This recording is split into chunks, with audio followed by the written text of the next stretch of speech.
নমস্কার বন্ধুরা, ইউরোপ সিরিজের আরেকটি ভিডিওতে আপনাদের স্বাগত। আগের ভিডিওতে আমরা দেখেছিলাম বিশ্বের সুন্দরতম টিউলিপ গার্ডেন কিউকেনফকে। আগের ভিডিওগুলি না দেখে থাকলে সেগুলোর লিঙ্ক ডেসক্রিপশন বক্সে দেওয়া আছে। এখন আমরা যাব জানসে শান্সের ঐতিহাসিক উইন্ডমিল, চিজ ফ্যাক্টরি আর ক্লগ শু মিউজিয়াম দেখতে। আমরা কিউকেনফ থেকে চলে এসেছি ইউরোপাবলিন মেট্রো স্টেশনে। এখান থেকে মেট্রো করে আমরা যাব প্রথমে আমস্টারডাম সেন্ট্রাল। মেট্রো স্টেশনে ম্যাপ ট্যাপ দেখে একেবারে ঠিকঠাক স্টেশনে নেমে দেখলাম তেমন ভিড় নেই। মেট্রো চেপে বসলাম আমস্টারডাম সেন্ট্রাল যাওয়ার জন্য। মেট্রোতে দেখিয়েও দিল সেন্ট্রাল থেকে কি কি মেট্রো, বাস, ট্রাম বা ট্রেন পাবো। এখানে সব পরিবহনে এই জিনিসটা দেখিয়ে দেয়। গুগল ম্যাপ থেকে আমরা বের করলাম আমস্টারডাম সেন্ট্রাল থেকে আমরা ধরবো স্প্রিন্টার 4004 7A প্ল্যাটফর্ম থেকে, যেটা আমাদের জানসে শান্স স্টেশনে পৌঁছে দেবে 17 মিনিটে। স্টেশনে পেয়ে গেলাম আমস্টারডামে আমাদের স্টেপল ফুড ফ্রেঞ্চ ফ্রাই নিয়ে 7A প্ল্যাটফর্মের গেটে আমস্টারডাম সিটি পাস স্ক্যান করে আমরা স্টেশনে ঢুকে পড়লাম। মেট্রো আমাদের নিয়ে চললো জানসে শান্স। এটা আমস্টারডাম সিটির থেকে বেশ কিছুটা বাইরের দিকে। আমস্টারডামের শহরতলির ভেতর দিয়ে চারপাশ দেখতে দেখতে মিনিট 15 পর আমরা জানসে শান্স স্টেশনে পৌঁছে গেলাম। 1 নম্বর প্ল্যাটফর্মে তখন বেশ টুরিস্টের ভিড়। আমরা সাবওয়ে দিয়ে বেরোবো, দিব্যি ঝাঁ চকচকে সাবওয়ে। আমরা আবার সচরাচর এসব দেখে অভ্যস্ত নয় কিনা। তো যাই হোক, যেটুকু ভিড় আছে সেইটুকু ভিড় ঠেলেই আমরা স্টেশনের বাইরে বেরিয়ে এক অন্য দুনিয়ায় এসে পড়লাম। এটা ঠিক শহর না, আমস্টারডামের গ্রাম বলা চলে। রবীন্দ্রনাথ লিখলে এটাই ছায়া সুনিবিড় শান্তির নিজ ছোট ছোট গ্রামগুলির। এখানে ভারতীয় টুরিস্ট একটু কম। পাশে কালারফুল গাড়ি টাড়ি পার্ক করা আছে। এই রাস্তার ধারেই আপনারা ছোট বড় সুভেনির শপ পাবেন। সেখানে 1 ইউরোতে 3টে ফ্রিজ ম্যাগনেট আপনারা সুভেনির হিসেবে কিনতে পারেন। এইবার চট করে হাঁটতে হাঁটতে জায়গাটা নিয়ে একটু বলে দিই, তাহলে ঘুরতে ঘুরতে জিনিসগুলো ভিজুয়ালাইজ করা যাবে। এই জানসে শান্সের সাথে দ্বিতীয় বিশ্বযুদ্ধ ওতপ্রোতভাবে জড়িত আছে। জানসে শান্স প্ল্যান করে বানানো গ্রাম। এই বানানোর ভাবনা শুরু 1947-এ। যুদ্ধের পর কাঠের বাড়ি ছেড়ে আধুনিক নির্মাণ শৈলীর প্রবর্তন হলে জান ঘরানার টিপিক্যাল ফ্যাসাডের বাড়িগুলো হারিয়ে যেতে বসে। এই বাড়ি বাঁচাতে তৎকালীন মেয়র জোরিস ভেল্ড এগুলোকে রিলোকেট করার চিন্তাভাবনা শুরু করেন। আর্কিটেক্ট জাফ শিপার কেভলার পোল্ডার নামে এক জায়গায় এই বাড়িগুলোকে রিলোকেট করার নকশা বানান। আর বিখ্যাত চিত্রকর ফ্রান্স মার্শ এই জায়গার নাম রাখেন জানসে শান্স। জান স্টাইলের বাড়ি আর জান নদীর তীর থেকে জানসে শব্দটি এলেও ডাচ ভাষায় শান্সের অর্থ ফোর্টিফিকেশন। 1574 সালে স্প্যানিশ সেনাবাহিনীর হাত থেকে এই অঞ্চলকে বাঁচাতে এখানে মাটির হেক্সাগোনাল ফোর্টিফিকেশন তৈরি হয়েছিল, যার নাম ক্যালভা শান্স। এই নাম থেকেই জানসে শান্স। এখানে এই বাড়িগুলো ছাড়াও আমরা দেখব উইন্ডমিল। জান নদীর ধারে এই উইন্ডমিলগুলো কিছু জলসেচের কাজে, কিছু অয়েল মিল, কিছু পেন্ট মিল হিসাবে ব্যবহৃত হয়ে আসছে। সামনেই প্রথমে একটা উইন্ডমিল দেখতে পাচ্ছি। দূরে জান স্টাইলে কিছু বাড়িও দেখা যাচ্ছে। প্রকৃতির সাথে মিল রেখে বাড়িগুলোর সবুজ রং বেশ সুন্দর ল্যান্ডস্কেপ তৈরি করেছে। এইবার আমরা এসে গেছি জান নদীর ওপর ব্রিজ ক্রস করতে। তার আগে আমাদের রাস্তাটা পার করতে হবে। এখানে সাইকেল লেনে সাইকেল আর ফুটপাতের মানুষ দুই দাঁড়িয়ে গেছে। পাশে জানসে শান্সের একটা ম্যাপ। বারবার চোখ চলে যাচ্ছে সামনের উইন্ডমিলটার দিকে। এখানে সিগন্যাল পোস্টে রাস্তা পার হওয়ার জন্য একটা বাটন টিপে আমরা অপেক্ষা করছি সিগন্যাল গ্রিন হওয়ার। এখনো রাস্তা পেরোনোর অনুমতি পাওয়া গেল না। এখানে যদিও কলকাতার মতো ট্রাফিক নেই, গোটা দেশে এতক্ষণে কোনো ট্রাফিক পুলিশও চোখে পড়েনি।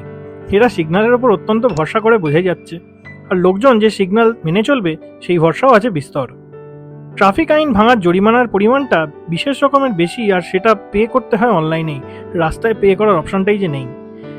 এতক্ষণে সিগন্যাল গ্রিন হতেই টুক করে আমরা রাস্তা পেরিয়ে গেলাম। রাস্তা পেরিয়েই বাইক লেন ছেড়ে আবার ফুটপাত দিয়ে হেঁটে হেঁটে আমরা পৌঁছে গেলাম ব্রিজে।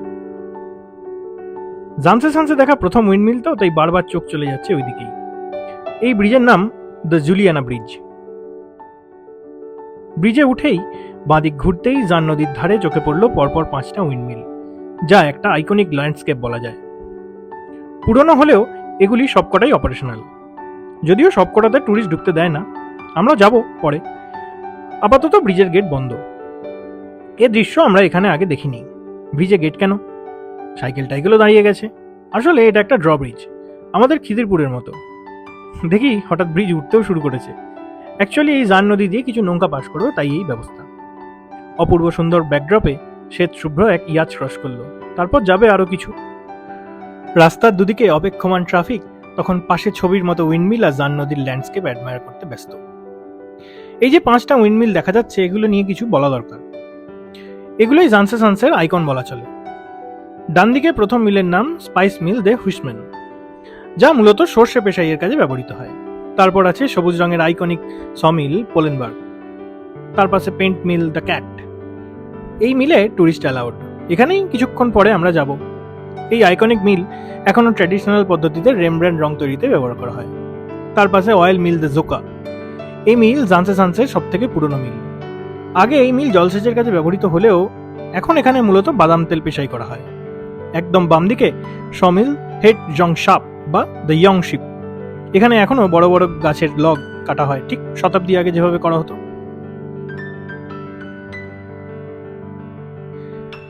নৌকা পাসিং শেষ, আমাদের জন্য আবার রাস্তা খুলে গেল, আর আমরা দৌড় লাগালাম আরো টুরিস্টের ভিড় ঠেলে।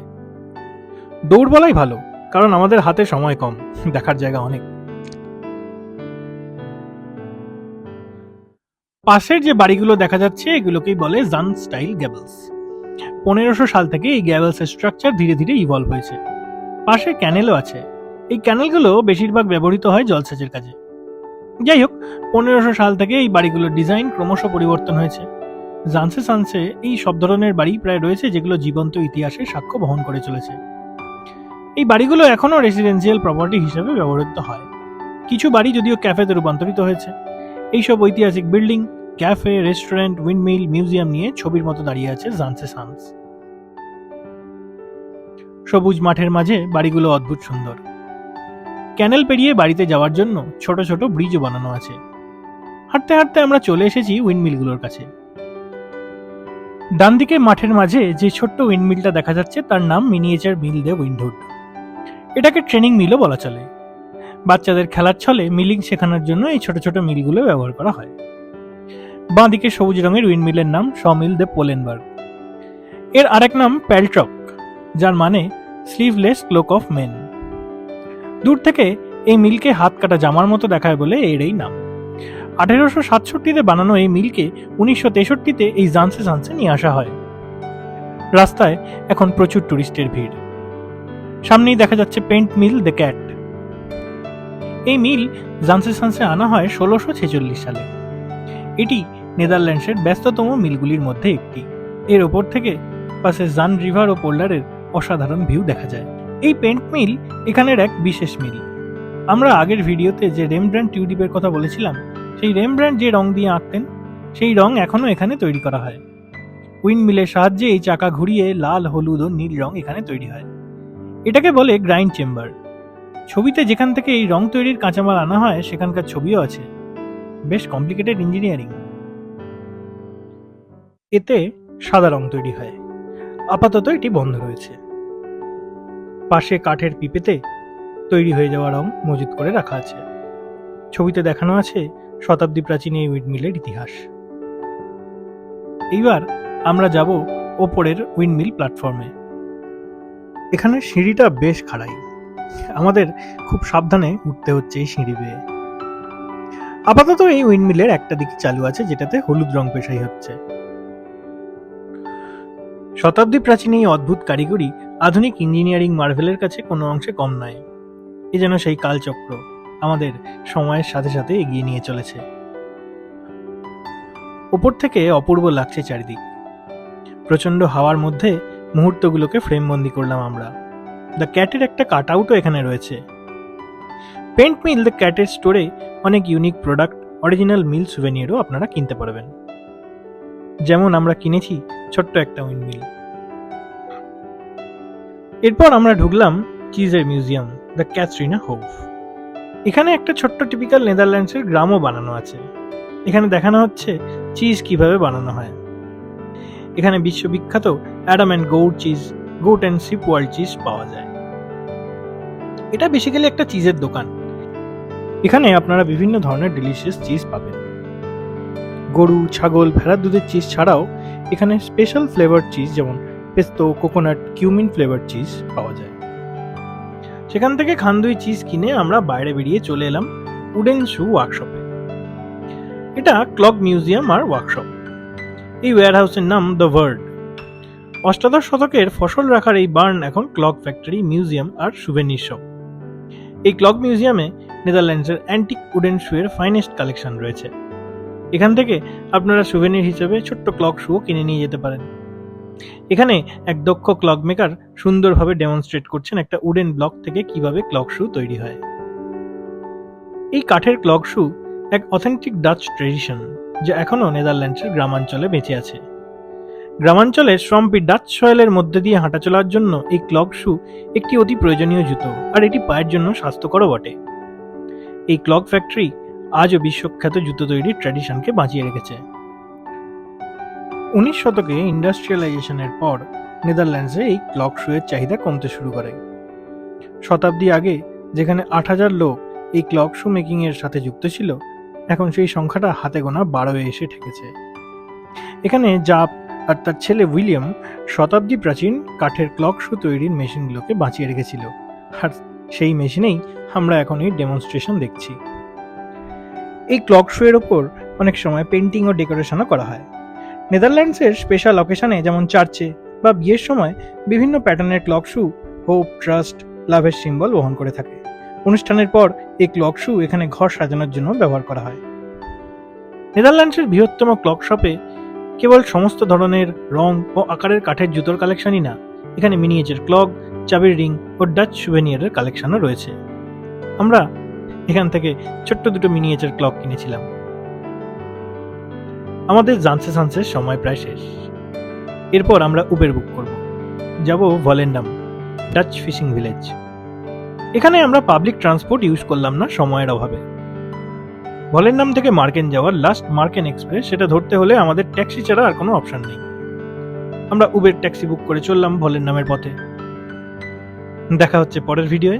ভিডিওটি ভালো লাগলে লাইক, শেয়ার ও সাবস্ক্রাইব করতে ভুলবেন না। এই ইউরোপ সিরিজের আগের ভিডিওগুলি যদি না দেখে থাকেন, তার লিঙ্ক ডেসক্রিপশন বক্সে পেয়ে যাবেন, অথবা আমাদের Bong couple on the go channel পেজেও পেয়ে যাবেন। এই ভ্রমণ সংক্রান্ত কোনো প্রশ্ন থাকলে আপনারা তাও কমেন্ট বক্সে করতে পারেন। ভালো থাকবেন, সুস্থ থাকবেন।